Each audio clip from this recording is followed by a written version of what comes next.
माननीय श्री संजय सिंह। धन्यवाद मान्यवर, आपने इस महत्वपूर्ण बिल पे मुझे अपनी बात कहने का मौका दिया।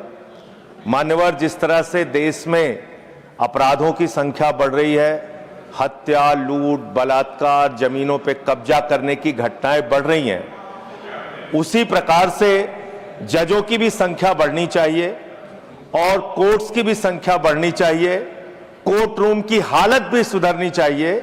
उस दिशा में ये एक अच्छी पहल है सरकार की ओर से।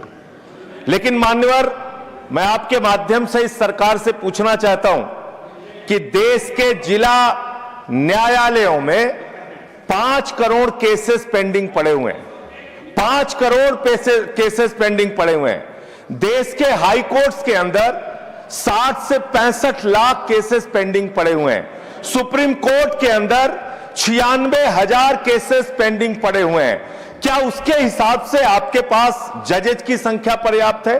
क्या उसके हिसाब से आपके पास कोर्ट्स की संख्या पर्याप्त है? अगर हिंदुस्तान की बात हम लोग करें मान्यवर, तो हिंदुस्तान में 10 लाख की आबादी पर एक जज है। विधि आयोग की रिपोर्ट के हिसाब से, और बार बार आपसे अनुरोध किया गया है कि 10 लाख की आबादी पर कम से कम 50 जजों की नियुक्ति आप कीजिए। निश्चित रूप से आप 33 की संख्या बढ़ाकर 37 सुप्रीम कोर्ट में कर रहे हैं, अच्छी बात है, लेकिन इसके साथ साथ आपको कोर्ट्स की भी संख्या देश में बढ़ानी पड़ेगी। और जो आज आबादी के मुताबिक जजों की संख्या है, हर स्तर पे उसको भी आपको बढ़ाना पड़ेगा। मान्यवर, मैं आपके माध्यम से यह सरकार से पूछना चाहता हूं, कांसीराम जी का नारा था, जिसकी जितनी संख्या भारी उसकी उतनी भागीदारी। आज मैं बड़ी विनम्रता पूर्वक आपसे पूछना चाहता हूं, सुप्रीम कोर्ट के जजेस में कितने पिछड़े समाज से हैं, कितने दलित समाज से हैं, कितने आदिवासी समाज से हैं, कितने समाज के वंचित तबके से आते हैं?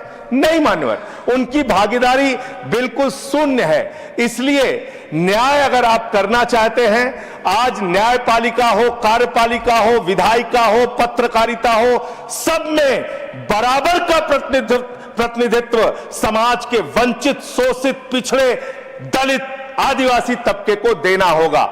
इसके साथ साथ मैं अनुरोध यह भी सरकार से करना चाहता हूं, न्याय की स्थापना तब होती है जब ऊपर से लेकर नीचे तक न्याय करता हुआ दिखे। लेकिन बड़े अफसोस की बात है, 15 साल की बच्ची से प्रधानमंत्री लड़ेंगे तो कैसे न्याय होगा?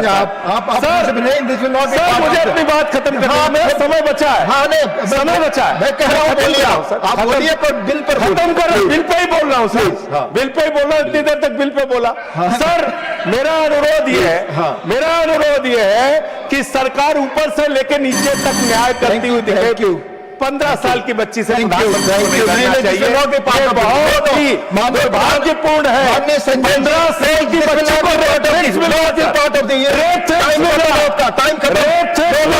15 साल की बच्ची को कैसे कब का? धन्यवाद माननीय सदस्यगण, आपको मालूम है, प्लीज बोलो।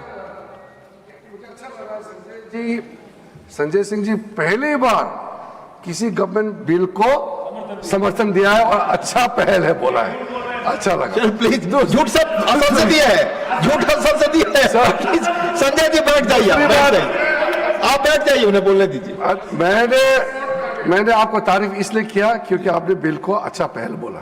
दूसरी बात, उन्होंने SC ST रिजर्वेशन जुडिशरी में बताया, ये अपॉइंटमेंट नोटिफिकेशन सरकार जरूर करते हैं, नाम तय तो कॉलेजम करते हैं।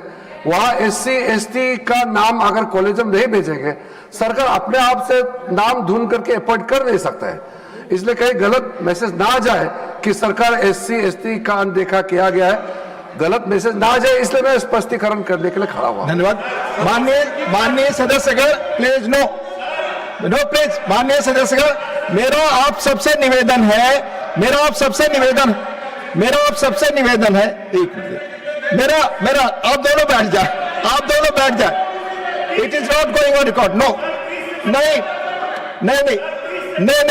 माननीय सदस्यगण, आप सभी अच्छी तरह जानते हैं कि बड़े पदों पर बैठे हुए लोगों के बारे में कोई टिप्पणी करना चाहते हैं तो सब्सटेंसी मोशन लाना चाहते हैं। अब ये रूल से अवेयर होते हुए भी आप ऐसा करते हैं, दुर्भाग्यपूर्ण है। प्लीज